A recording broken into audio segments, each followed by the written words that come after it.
సజ్జల గారు ఆంధ్రప్రదేశ్లో clear cut war కనిపిస్తుంది. ఒకటి వైఎస్ఆర్ కాంగ్రెస్ పార్టీ, ఇంకోటి కూటమి, తెలుగుదేశం, జనసేన, బీజేపీ. నిన్న మొన్నటి వరకు ఉన్నారు బీజేపీతో వైఎస్ జగన్మోహన్ రెడ్డి కానీ మోడీతో వైఎస్ జగన్మోహన్ రెడ్డికి మంచి సత్సంబంధాలు ఉన్నాయి, గుడ్ రిలేషన్షిప్ నడిచింది. ఇక్కడ చూస్తే సడన్గా అక్కడ కూటమి వాళ్ళందరూ కట్టారు. సో ఈ కూటమి ఇప్పుడు బలంగా ఉండబోతుంది. ఈ బలమైన కూటమి ఆంధ్రప్రదేశ్లో వైఎస్ఆర్ కాంగ్రెస్ పార్టీని ఓడిస్తుంది అనే ఒక నమ్మకంతో చాలామంది ఉన్నారు. ఏమంటారు? ఇంతకుముందు మన మాటల్లోనే మేము ఎంత అసర్టివ్గా చెప్పాము, అది కంటిన్యూ అవుతుంది. మాది 50% పైన ఉన్నప్పుడు మా ఓటు ఎన్ని కూటమి మొత్తం ఎవరన్నా ఈయన పరోక్షంగా ఎవరిదైతే పెట్టుకున్నారో కాంగ్రెస్ కానీ వీళ్ళు కానీ అందరూ కలిసిన స్పెక్ట్రంలో ఆ వైపు నుంచి ఈ వైపుకు మాకైతే ఎలాంటి ఇది ఉండదు. ఏమున్నా 50%లో వాళ్ళు షేర్ చేసుకోవాల్సిందే. That is our confidence. కాబట్టి అదేం చేయలేదు. సెకండ్ పాయింట్, మోడీ గారితో జగన్మోహన్ రెడ్డి గారికి ఉన్న రిలేషన్ కానీ ఇంకొకటి కానీ ఏదైనా గవర్నమెంట్ ఉన్నదే. అది గవర్నమెంట్లో మేము మళ్ళీ వస్తాము. అది ఎవరు వచ్చినా కూడా అది కంటిన్యూ అవుతుంది. It will not change. కానీ జగన్మోహన్ రెడ్డితో మోదీ గంటల మీటింగ్లు పెట్టి గంటలు కూర్చుంటారు. దానికి దేనికి సంకేతాలు? కేంద్ర ప్రభుత్వం ఏ బిల్లులు అడిగితే ఆ బిల్లులన్నిటికీ మీరు వాలంటరీగా సపోర్ట్ చేశారు. క్వశ్చన్ మాట్లాడకుండా అడిగారు.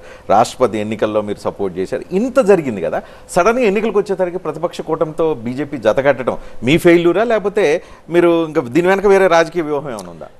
మాది ఎప్పుడున్నా ఇప్పుడు కాదు. ఐ థింక్ కాంగ్రెస్ హయాంలో ఆయన ప్రణబ్ ముఖర్జీ అప్పుడు కూడా సపోర్ట్ చేసినట్టున్నాం. అంటే ప్రెసిడెంట్ ఏదైతే కాంట్రవర్సీ చేయాల్సిన అవసరం లేదో, ఒక టాప్ పొజిషన్ ఉందో వాటి చేయాలనేది జనరల్గా ఫాలో అవుతున్న లైన్.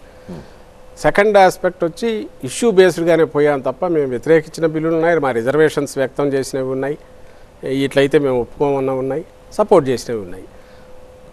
ప్రాగ్మాటిక్ అప్రోచ్ వల్ల మా పార్టీలో జగన్మోహన్ రెడ్డి గారిలో మా పరిధి మాది స్టేట్కు సంబంధించినది. ఒక స్టేట్ ఇంట్రెస్టే మెయిన్ అవుతాయి. కాబట్టి అందుకోసం రిలేషన్ సెంటర్తో పెట్టుకుంటాం. పొలిటికల్ దీనికి వచ్చేసరికి మీరన్నట్టు లేక ఇంతకుముందు వాళ్ళు బండలు వేసినట్టు వాళ్ళు నిందలు వేసినట్టు ఏదో వెనకున్నాయి, తెర వెనక పరోక్షంగా ఉన్నాయంటే తెర వెనక ఎందుకు స్ట్రైట్ పెట్టుకోవచ్చు. జగన్మోహన్ రెడ్డి గారు అనుకుంటే మా పార్టీ ఉన్న పొజిషన్కు ఐ డోంట్ థింక్ వాళ్ళు అంతకుముందు అడిగినవే అందరూ కలుద్దామని చెప్పినవే ఎవరికైనా ఫస్ట్ ప్రిఫరెన్స్ మా పార్టీ అవుతుంది. నేషనల్ పార్టీస్కు ఎందుకు అవుతుందంటే మీరు వద్దనుకుంటే బీజేపీ వాళ్ళతో జతకట్టింది. మేము వద్దనుకోవడం అనేది ఇప్పుడు కాదు, ముందు నుంచి ఉంది.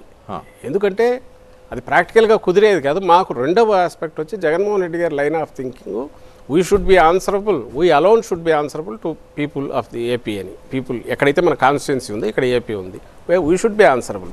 నలుగురు కలిసి పెట్టుకొని ఆ తర్వాత మళ్ళీ నా బాధ్యత లేదు, వాళ్ళ వల్ల ఇదేంది, నేను కాదు, అందువల్ల మళ్ళీ పక్కకు వస్తే చంద్రబాబు ఏ డ్రామాలు ఆడుతుంటాడో ఇలాంటివి ఇష్టం లేదు అనేది. అందుకోసం మేము by choice we're going alone. Not ఏదో దిక్కు లేక గతి లేక కాదు, లేదా ఇంకోటి ఏదో పెట్టుకొని కాదు.